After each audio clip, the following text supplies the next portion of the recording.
This video is about playing by ear, and I'm going to give you a few tips and exercises that will help you make a start on learning to do that. It's quite a long process to become a proficient player by ear, but like anything else, it comes with practice.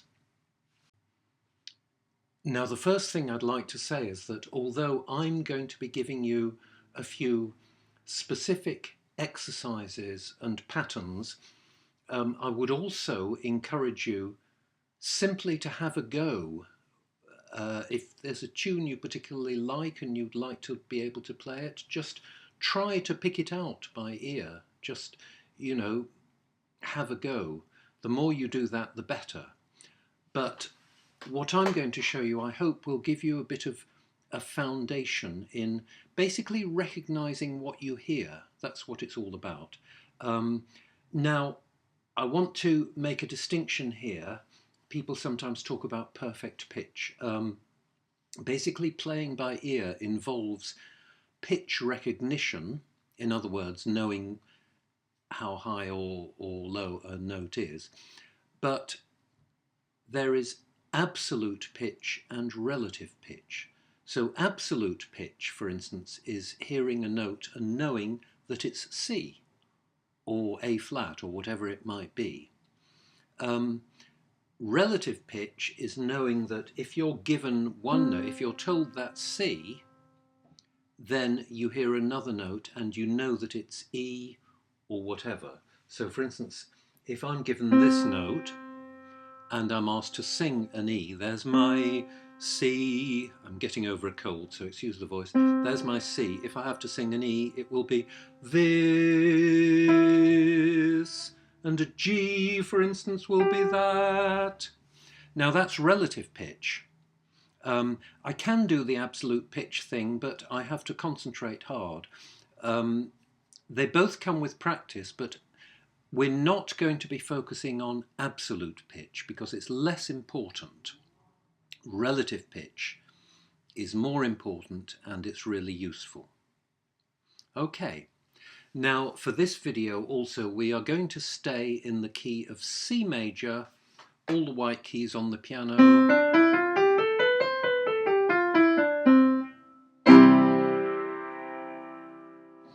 So we're going to be exploring that. And the first thing I'd like you to think about is the good old C major scale.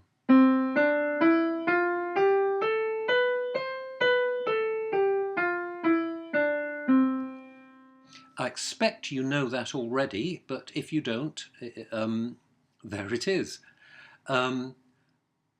If you're a pianist, you can probably play that. I'd encourage you also to sing it to yourself. Even if you're not a great singer, just get used to singing it to yourself. Now, okay, so the C major scale is a tune, isn't it? So if you know how to play the C major scale, and you hear dum dum dum dum dum dum dum dum dum dum dum dum dum dum dum, at least if you're told that the first note is C, then you think, I know how to play that, that goes, and so on. So you're already playing, but you're playing a tune by ear, the tune being the C major scale. Okay, what I'm going to do now is I'm going to take some little patterns, little scalic patterns, and what I'd like you to do is not look at the video, close your eyes or look away while I play the pattern twice.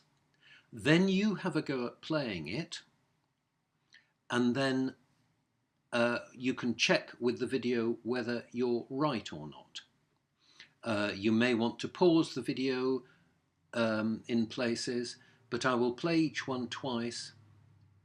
Then I will actually wait a little bit and then I'll play it again for you to look at. So you probably don't need to pause the video, but you can if you like. Okay, now our first few patterns are all going to start on C, okay? So this is going to be pretty easy, and remember it's all based on the scale, but it's not going to be the complete scale up and down, okay? So look away, close your eyes. Here's our first pattern. Very easy.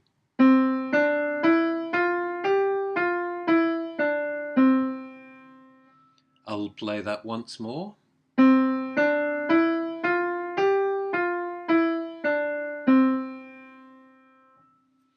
Now you have a go at playing it.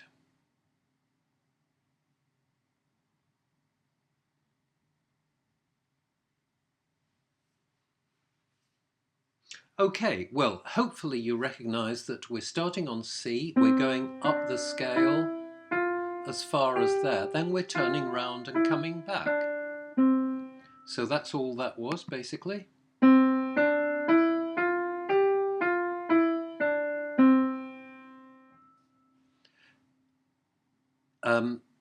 Now I'm going to do a similar one, again starting on C. Listen for changes in direction. Listen whether it's going up or down. So here goes, look away.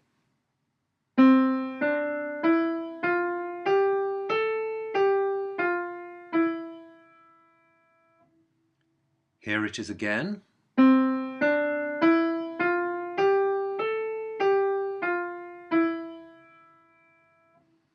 Now you have a go.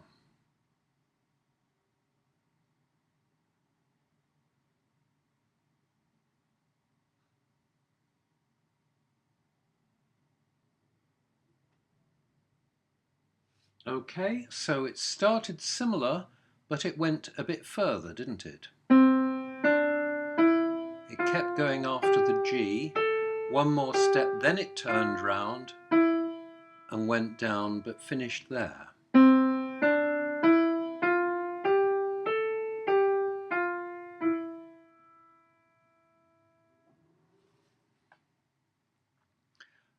Okay, now I'm going to do one that's still going to start on middle C, but I'll give you warning, it might go below middle C as well as above. Okay, so, well, I say it might, it will. Okay, so look away, here goes.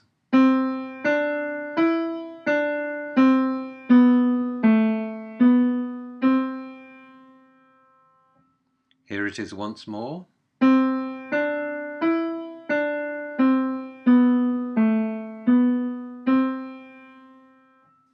Okay, you have a go then.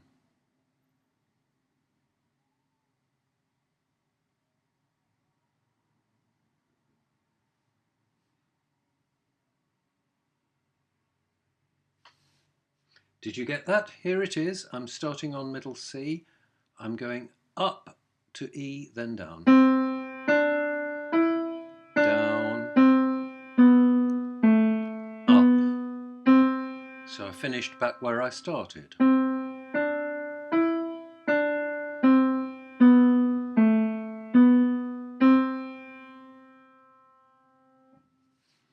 Okay, now I'm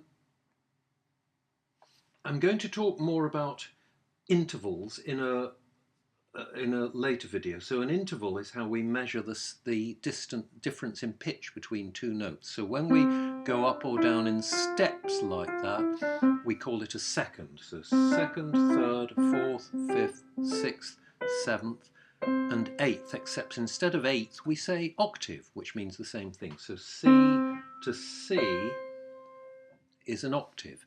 Now in the next couple of exercises I'm going to include an octave, either rising or falling. Other than that, it's all going to be steps, so it's all going to be scalic patterns except for the octave, because it's really useful for you to recognize an octave.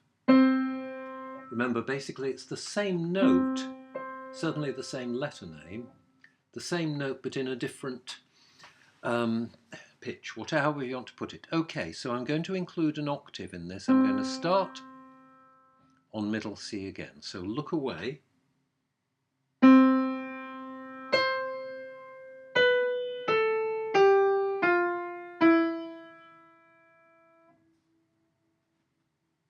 That might remind you of a certain Christmas song.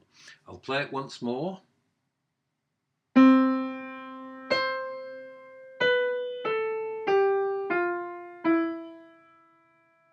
Okay, your turn. Have a go.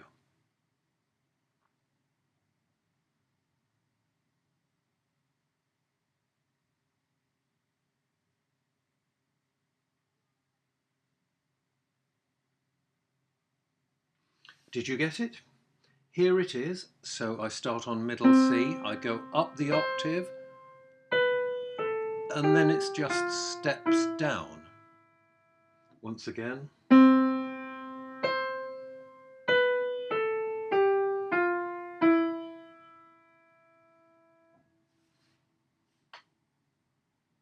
Now, I'm going to do one more. This will also include an octave, but yeah, well, I won't say any more. Have a go. So look away, and here we go.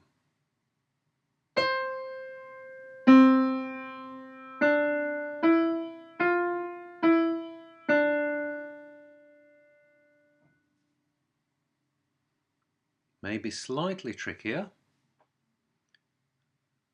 Did you notice, before I play it again, did you notice that it sounds less finished than the other phrases I've played? It sort of doesn't sound like the music is complete somehow. Anyway, I'm going to play it again, so keep looking away.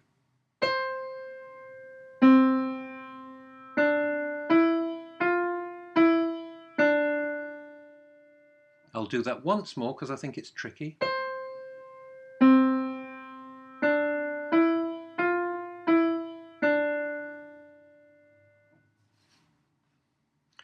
Okay, your turn. Have a go.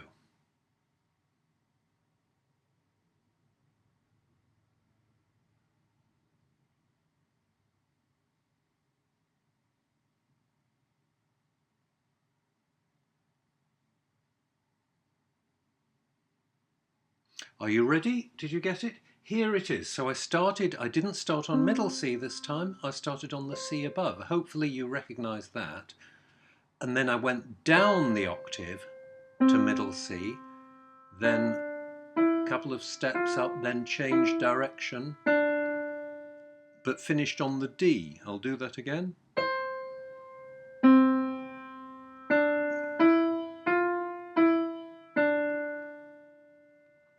And if you agreed with me that it doesn't sound finished, that's why.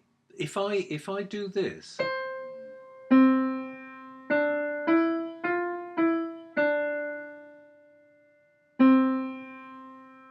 then it sounds much more finished, doesn't it? Obviously, if this was a real piece of music, there could be more after that. But if you don't finish on the key note, in this case C, because we're in the key of C major, if you finish on some other note, especially some more than others, but especially D and a couple of others, it won't sound finished. It's as if something's been left hanging. That's even more the case if I harmonise that.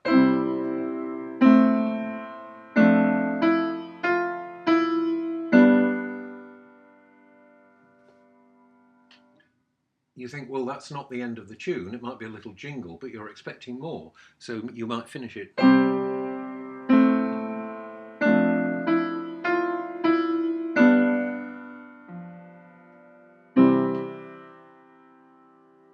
And that could be the end. It doesn't have to be, but it could be.